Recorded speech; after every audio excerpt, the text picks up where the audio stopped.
Hi guys, it's the Sports Coffee. Thank you again for continued support from InsureWise, the insurance brokers based in Peterborough, East Anglia.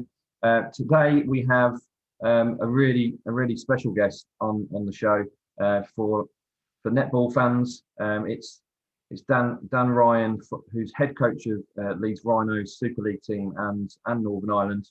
So Dan, how are you? Yeah, going very well, mate. Looking forward to having a chat. Brilliant. Okay, so first off, I guess probably the question you're asked quite a lot potentially is that how did you first get into netball? Obviously, being a male in a sort of a female sport. Yeah, I've been involved in netball my entire life. So I started playing the game when I was an 8-year-old kid, and even before then was introduced to the sport through my mum, who played a lot when she was younger. So Okay. it was kind of a sport that I grew up in and around all the time. And yeah, I guess started my journey in the game from 8 years old, from a playing, coaching, commentating perspective. And yeah, it's one of those things as a young kid that you get passionate about, and netball was Yeah. that sport for me. So did you have the opportunity to play at an early age in teams, or was it just training with your mum's team? Yeah, no. So I used to watch mum play a lot, but I started playing when I was 8, and Wow. there was only probably a handful of boys playing at that time. But Mm. we were allowed to play with girls up until the age of 12. Before you weren't allowed to play anymore. But from the age of 12, the association that I was playing with actually created their first ever mixed league, so I could keep playing. So I was Brilliant. quite fortunate for that, because then a couple of years later, I went on to play men's netball for Victorian Australia. So a lot of young boys that do play the game do get lost at the age of 11, 12, 13, 14, when they kind of can't play in the girls' leagues as such. But yeah, I was lucky that a mixed league was created for me so I could keep playing. That's brilliant. I don't think I might be wrong, but I don't think that pathway was available, especially when I was growing up. It was very much I played netball against the girls in our school to give them, a game. I guess a different way of playing, because obviously the boys are slightly different the way they play the game of netball. But other than that, there wasn't any pathways that I know of. There might have been, but not. I lived in a city where I hadn't heard of them. So that's brilliant that there was pathways available at an early age for you to get involved. For your your passion of sport. Um, so have you had any? Obviously, I'm going to just go back to. Have you had any barriers? When you were growing up, to you being a male in a mainly predominant female sport, or was it was because there was pathways, there wasn't really many put in your way? Well, I guess as such too, there weren't necessarily pathways for me. It was more something that that I created, I guess, or that I made an effort to create to still be able to be in the game. So I was quite lucky that the association that I was playing at knew how much I loved the game. Therefore, they created their first ever mixed league. And then from there, obviously, my passion and endeavor took me through to the men's game. So I started playing elite level men's netball by the age of 14, 15. And from there was fully immersed in a playing capacity and spent about 15 years playing top level men's netball. And from a coaching perspective, I probably started my coaching journey when I was about 15, 16 as well, during high school as a hobby. And I've been fortunate enough to make a career as a high performance coach, and I guess one of very few men in the world that are making a living coaching netball. But while that might seem a little bit different or unique to the person looking in, the external people, for me, I've never seen myself any different to anybody else involved in netball. And I think for me, while I am only 36 and I am coaching professionally full time, I've actually been involved in the sport since I was an 8-year-old kid. Like any female that's now involved with the sport at a coaching capacity has probably gone through the same pathway. So I've never seen myself as anything different. And I've never, I guess, felt more pressure or been restricted of opportunities because I'm a male in a female dominated sport. And it's probably been a conscious decision for me to not see myself any different, to feel like it's harder for me or I'm going to get less or more opportunities. I'm a big believer that whatever you get in life, you earn it. And particularly in high performance sport and where I'm at from a coaching perspective, you don't get gifted jobs. You are appointed because you're the best person for the job. So I think, you know, your qualifications, your experience, your expertise will always get you to where you want to get to if you're willing to put in the hard work and make the sacrifices and do the hard yards essentially to achieve your goal. So for me, yeah, I've never seen myself any different to anyone else involved in netball. I'm just, I guess, a little bit unique, being, you know, one of very few men. But like I said, I don't see myself in any different capacity. No, that's great. So from that as well. So just touching on, obviously you've played at a very good level as well as obviously coaching level. Do you think that has helped your journey to understand sort of maybe the skills and, you know, the development needed to be a high performance player as well? Yeah, I think they're all connected. I think for me, what I've always probably had as I guess a bit of a strength in me is that, you know, when I was playing, I was also coaching and I was also working pretty hard in the media commentating. So my commentary complemented my coaching, which complemented my playing, which all kind of, you know, connected to each other. So I think it enabled me to build, I guess, quite a respected reputation as someone within netball that was knowledgeable, that had a lot of experience in different areas of the game. And so for me to be able to, I guess, successfully play, coach, and commentate, they all do support the respective roles quite well. But I guess at the moment now, it's, you know, my playing career certainly shaped a lot of my coaching philosophies and, you know, what it takes to play at the highest level. And I guess the commentary also complemented the way that I coached to, in terms of how you analyze a game and how you see things unfolding. So they're all as connected as the next thing. And they all certainly complement each other as well. And, you know, you certainly can be a great coach without being a great player. And being a great player doesn't necessarily mean you're a great coach. So, you know, they are as connected as they are disconnected. But for me, I think they've all complemented each other really nicely as I've gone on throughout my career. Sure. No, it must, like you say, the analysis side of watching a game and not necessarily having the pressures of being that coach. You can then make the breakdown as you're commentating and as you're sort of in the media. So that must be a really great way of being able to analyze the games. So that when was your first coaching role? When did you start your actual first coaching role? Well, I guess I started coaching when I was 15, just doing a lot of grassroots coaching and coaching in schools and all of that kind of stuff. And eventually got involved in the Netball Victoria pathway, so kind of building towards the state teams. But I guess my first real step into the high performance environment was in 2012, where I was approached by the Adelaide Thunderbirds to jump on board as an assistant coach. And at the time, I was still playing for the Australian men's team, and I was still commentating with Channel 10 at the time, but was able to manage a pretty hectic schedule to do the coaching as well, and spent 4 years as an assistant coach at Adelaide. And I think during that 4 years, it was probably my first real taste, as I said, into the high performance environment of elite coaching, which kind of gave me an insight as to, I guess, the life and the expectation of being a career coach. And for me, it kind of, I started off in that job there at the Thunderbirds, thinking of it more as a part-time job or a hobby that I was really invested in. But as time evolved, it really becomes something that I look to pursue on a full-time capacity as a career option for me. At the time when I first started, there were no male head coaches in Australia making a living. And then all of a sudden in 2014, Rob Wright was appointed the head coach of the New South Wales Swifts. And I guess for me, as soon as I saw that happen and saw the visibility of a male being appointed into one of those roles, it really gave me the confidence and belief that I could be next. So I really then started to shift my focus from a media career into my coaching career.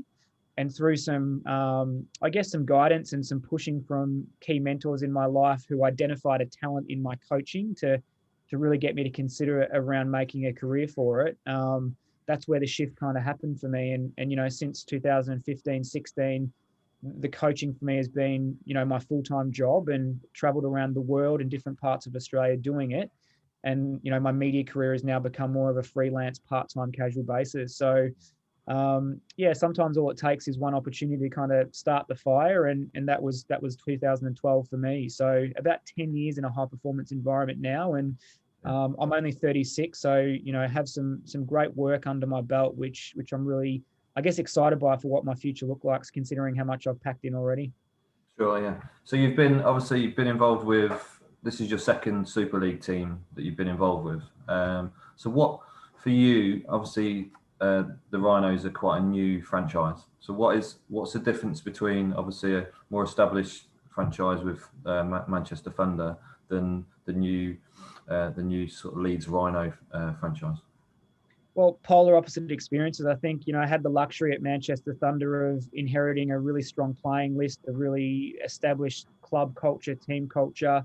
It was a team that consistently played finals. So I was able to get in there and add some value to something that was already a highly valuable product. So that's a challenge in itself, but it's also a very different challenge. So 2 great years with Manchester Thunder and great success with, a runner-up in my year as a head coach. And then when I returned as an assistant coach, winning the competition. So that was a very unique experience that you were fortunate to step into something that was in a great place.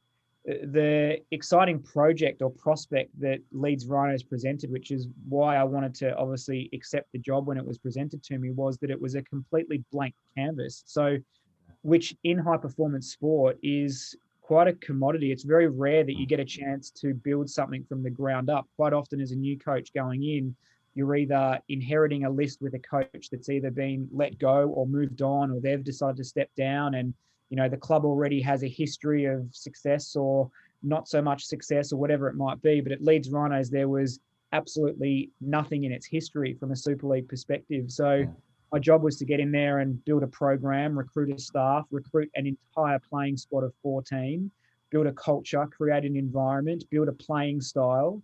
And that was a great project. And I've really enjoyed that. And it's obviously been very unique. I haven't had an experience like that in my career before, but certainly an incredibly valuable and worthwhile experience, not only from a coaching point of view, but a leadership point of view.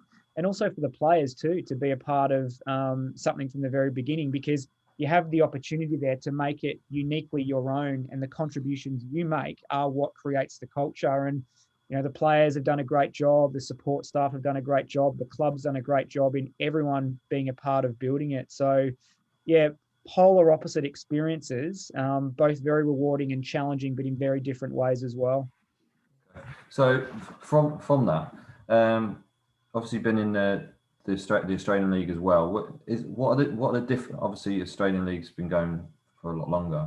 What's the differences, would you say, between the two sort of super leagues in the two countries? Well, I think, to be fair, they're probably still worlds apart, to be honest. Suncorp Super Netball is a fully professional league, and the Vitality Netball Super League isn't. So there's quite a big gap there when you talk about it in its most simplistic forms. You're talking about everyone in Australia, their full-time job is to be a netballer. Here in the UK, you've got a handful of girls that have the luxury of being full-time athletes. The rest are either studying full-time, working full-time, coming to training before or after work, or whatever it might be. So there's a lot of complications with that, and you need to be very agile and flexible around what you want to do or how you can do things. So, the professionalism is very different. However, we've tried to create at Leeds Rhinos a full-time training program where the athletes actually feel like they are a professional athlete and training every single day in some form or another. So that's a really important step to professionalise the game over here in the UK. The product that we've seen on Sky Sports this year with all of the games broadcast live, I think, is a huge step forward for the Super League and England netball. And the risk is taking a step backwards in the years to come based on what we're seeing right now. And, the central venue, I think, has really played a massive role in Sky being able to cover every single game, because if we were playing a home and away season, we wouldn't have access to that amount of broadcast on our screen. So, where again, you look in Australia and everything's broadcast live and free, and you can follow the entire thing. So there's huge disparity between the two leagues. I think, there's a difference in standard. There's no question about that. The world's greatest players are all playing in Australia. However, the standard of play in the UK here is developing all the time. So I'm really impressed with where the quality of the league is here in the UK at the moment. And the challenge now is to ensure that we keep the performance standard growing, but also the professionalism and commercialization of the league itself to allow these athletes to become full-time, which we can then demand more training, more commitment, which then improves the quality of what they're putting out on court, which then can demand more broadcast revenue, more commercial dollars because of what we're putting on show is worthy of the investment. So, yeah, lots of work to be done, but I think certainly we're heading in the right direction here in the UK. But it will be some time before we get even close to Suncorp in terms of that professional environment and that professional product. But we've made the starting point this year, and I think, you know, we need to keep pushing netball here in the UK because, yeah, we're smashing through some glass ceilings this year and, you know, doing a great job. Yeah, no, definitely. And you obviously touched on the Sky Sports coverage, but there's also obviously the YouTube coverage, which has been for me. My daughter's only just started taking an interest into netball. I mentioned to Lindsay when we had Lindsay Keeble on, and you know, she would probably never have watched netball previously. She's played high fives at school and really quite enjoys it, but she'd never watched a live game. So I sat and watched a live game with her, and she really enjoyed it. But I think that YouTube factor is really positive for sort of, especially in England, for you know, for girls and boys wanting to find out more about netball than just the high fives offer. So I think that's a massive point, and I don't know whether that will, like you say, I don't know whether that will continue after this season, but I think it would be worth, you know, going down that avenue, because I think there's so many children nowadays that love YouTube and they love watching whatever they're interested in through YouTube, and to be able to access, you know, free you know, netball at a very good level, I think is brilliant. It's like back in the day when I was, you know, watching Grandstand, and you used to watch, you know, the racing, the football, you know, everything was free and live. The cricket, everything was free and live, and that's how you got your interest in sport. And probably, you know, throughout my you know, my time, they're the sports that I've really enjoyed because I had the access to seeing them at an early age. So I think, you know, that would be amazing if that's offer was to go, you know, past this season to you know, for the development of netball, I think. Yeah, and I think the beauty of the YouTube aspect of it as well is that you can watch it on demand. So if you can't see it live, you can catch up on it later. And also for the players and the coaches in the league, this is the first time in the history of Super League that you can actually see the entire season unfold. So normally coaches and other athletes have had to scroll through Twitter to try and find score updates or match reports or whatever it might be. So you're actually now unearthing a whole new level of athlete stories and interest and talents emerging, and people are starting to know who player from London Pulse is, or Celtic Dragons, or Leeds Rhinos, and you're following the story of the season essentially.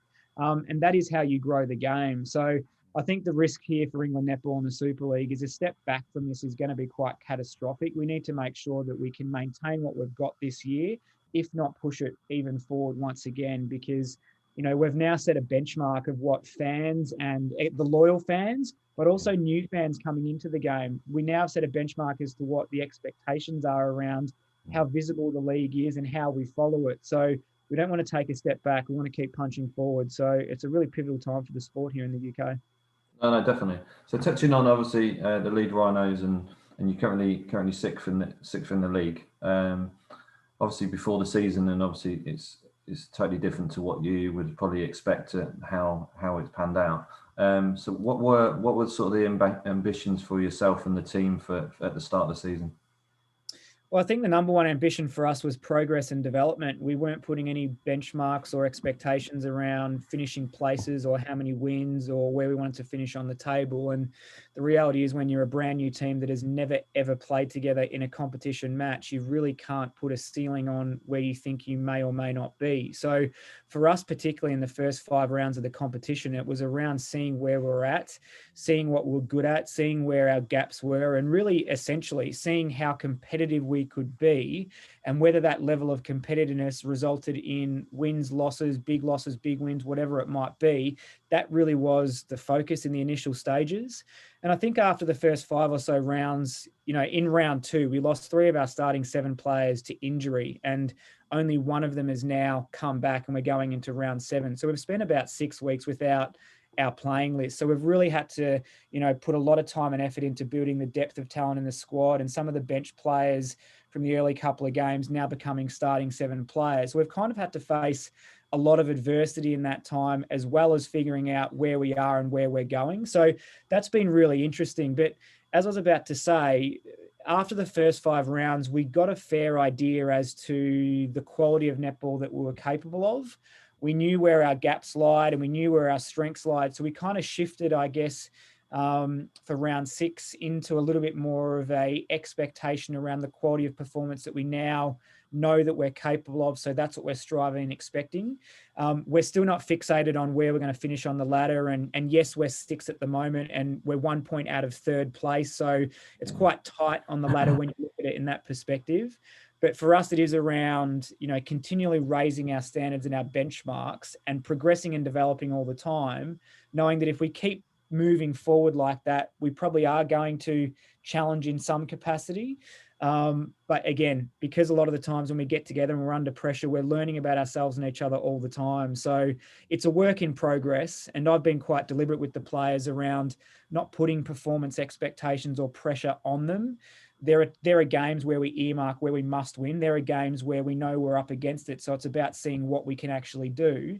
But that will continue to evolve as the season goes on. And, a different story when we're at full strength with all players available. But, I think that, it's round 7 now, and we've got 4 wins and 3 losses. I think considering what we've faced and where we've come from, considering we never played a game together before round 1, I think we're doing a pretty commendable job. So looking forward to the second half of the season. No, definitely. So when you already mentioned about putting obviously a brand new team together. Is there stipulations from the Super League that you have to have so many English players in your squad, or is it you can choose dependent on positions? How does the selection process work? Well, you're only allowed to have 2 imports per team. That's across the entire league, and they can't be from the same area of the court. So our imports are at either end of the court this season, one in defence and one in the shooting circle, and the rest can be from any athlete in the UK accordingly. So I guess for us in our recruitment philosophy, and our strategy being a brand new team, was we definitely wanted some Yorkshire-based talent to ensure that the team had local athletes to give the team that real Yorkshire-based identity, which was critical. And there are a lot of good players that came through the pathway here in Yorkshire that had to move to other franchises because there was no Yorkshire team for them to represent. So we got a few of those players involved and a couple of imports as well. And then, really a strong group of emerging talent from around the country that, in their early 20s that had some experience playing Super League, but perhaps never really established themselves as a consistent starting 7 player, or never really fully broke through the glass ceiling as such. And that was the philosophy for us, because what I wanted to make sure we created in the first year for the club was sustainability. So a playing group that could be consistent year upon year. And that was not dependent on me as the coach, or who was the captain, or who was the support staff, or who were the gun players, but a really core group of players that could grow and build together over a number period of years. So that's why our average age sits at 23. And that's why we targeted a lot of those players sitting in their early 20s in that process. So yeah, we kind of ticked a few boxes. Recruitment wasn't easy, but really pleased with the group that we ended up with. And, they've, like I've said before, they've all played a really significant role in building the brand that we've created on and off the court, building the culture and the environment, and seeing them all, I guess, really thrive in the space has been pleasing. And they're all doing some great stuff. So it's been a really enjoyable process, to be honest. Yeah. So you've obviously got two players that represent Northern Ireland. So sort of linking in to your role at Northern Ireland Netball. Is that obviously due to the fact that you know them and you know what they can bring to the Rhinos? Yeah, well, Tona, who's our co-captain, along with Jade Clark, she's the vice-captain of the Northern Ireland national team, and she's played for a number of Super League franchises. She's played Super League for a number of years, and she's a very, very good Super League player. And regardless of the fact that I was coaching her at Northern Ireland, she's one of the best wing defenders in the competition. So it was more around her ability than anything else, as opposed to my connection to her at Northern Ireland. And she unfortunately at the moment got injured in round 2, so she hasn't been back on the court yet with a bit of an Achilles injury. So she's working her way back, but she's a really important figure in our team because she's one of the older girls with all the younger players that sit around her. So she's a really mature head for us. And then Michelle McGee is another Northern Irish player who has spent the last couple of years playing for Loughborough Lightning in the under-21s program and also being a bit of an invitee into the Super League space. So I thought she was probably ready for the next step. And so she's a training partner with us, but because of circumstances and other situations, she's been given a few opportunities to get out on court and compete. And she's coming off the bench and running hard for 2 minutes and doing some good stuff. So yeah, it's more really around ability and what they can do on the court and what they bring, as opposed to the connection with Northern Ireland. But I suppose from a Northern Ireland perspective too, is we were really mindful that we wanted to get as many players exposed at Super League level as possible. So we've got a record number of athletes signed to franchises around the country, which is really important for the growth of the national team. Yeah. Because I guess the home nations like Scotland and Wales, they essentially have a franchise playing in the Super League each week. So for us to stay in touch with them, we need more of our athletes competing at this top level. So Dan, is there any potential chance for a new franchise to be started up in Northern Ireland to sort of help the national team in netball Northern Ireland? Oh, look, there's always a possibility of it, but I don't think it's going to happen anytime soon. I think it's a big, bold dream that I think is worth having. However, the logistics and the finances around it are probably, unrealistic at this stage. But like I've said to the organisation, it is a part of their long-term strategic planning. It's something that, has been discussed previously. Whether it's feasible anytime soon or not, who knows? But I think it's one of those things that you do need to have an eye on it to see if it's a possibility. And there's definitely scope for it in the future if some big funding and finances and all of those types of things can be improved. But yeah, I certainly don't think it's in the short term, but certainly something that should be considered and strategically planned for in the years to come. Yeah. So your next big competition for Northern Ireland is the Commonwealth Games. Is that correct? Correct. Yeah. Yeah. Is that what sort of targets do the Northern Ireland have for the Commonwealth Games? Do they set themselves, trying to get to a certain placing? Is that something that you have to sort of try and emulate?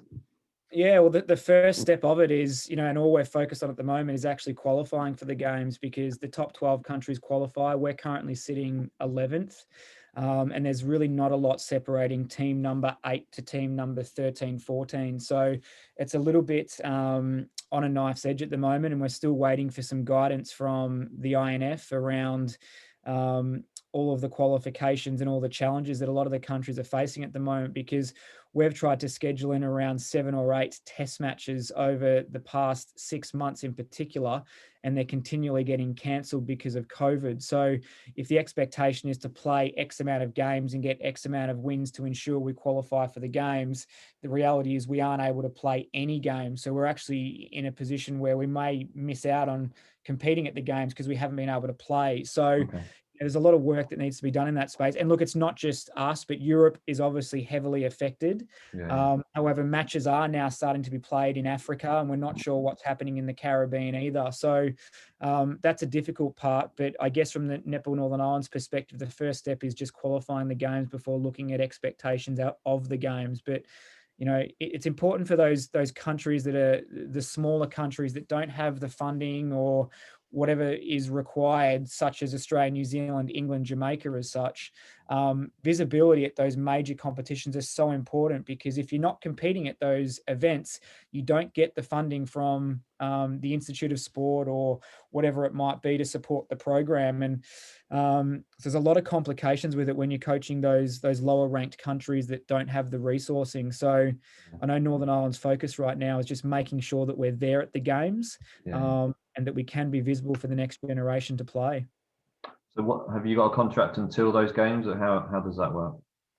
Well, I guess at this stage, we're currently having some conversations around what it all looks like. And because of COVID, obviously for me, it's season by season, event by event, because I've been away from home now for 3 years. So we're just working through a few of those things. But the initial focus is to just get the team qualified. And, there's Commonwealth Games next year and there's Super League next year as well. But who knows what will happen. But essentially it's around, I'm here at the moment and working with the team to get them across the line.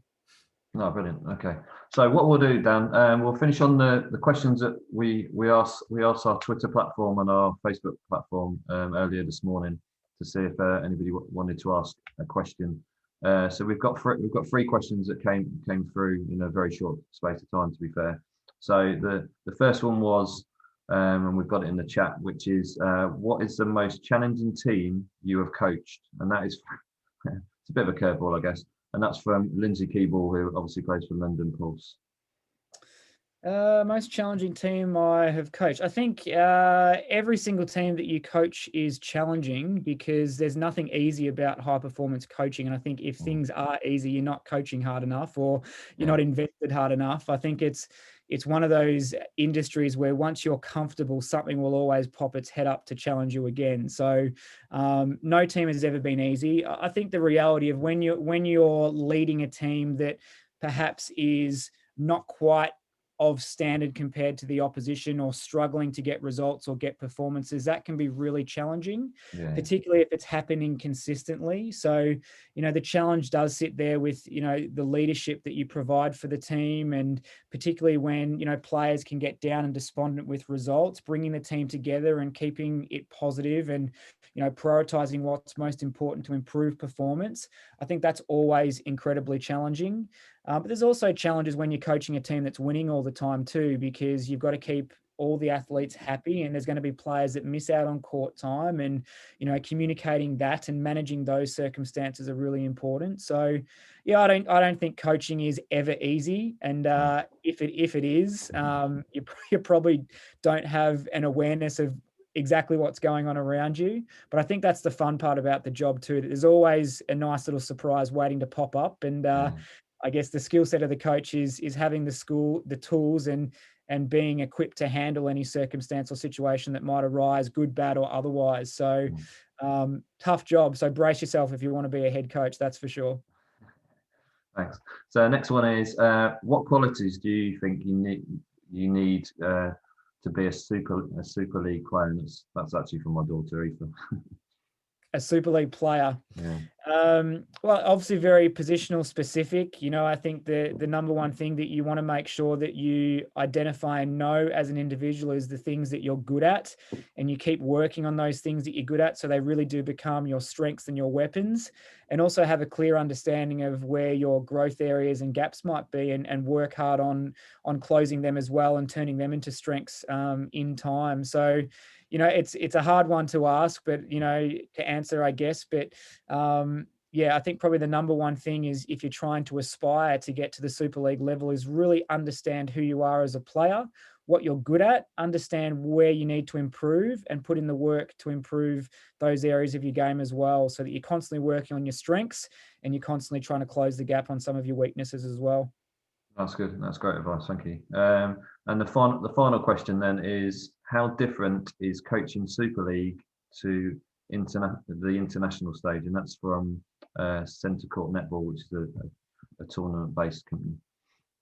Yeah, I think coaching Super League has a number of different challenges, because every team plays the game somewhat different, with subtleties in their playing style and their structures and their strategy.